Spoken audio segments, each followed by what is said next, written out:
zuwa jami'a duk ka shiga ne don a gaya maka labarin annabi Muhammadu, to ka je matsalar daga inda ta samu. Ka ƙarar da shekaru baka san komai na manzon Allah sallallahu alaihi wasallam ba. Sannan matsala ta gaba da ka gama sai ka koma lissafin ya za a yi kuɗi. Wallahi kai ma ka san an ce ina na annabi, baka ciki baka san tarihin manzon Allah ba sallallahu alaihi wasallama tun daga haihuwa zuwa wafati.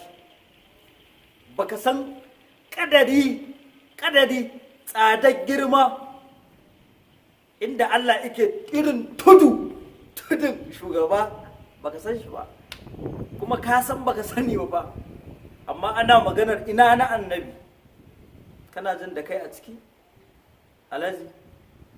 Bayan nan sannan an zo ana magana ina na annabi kana gani. Sannan na uku baka san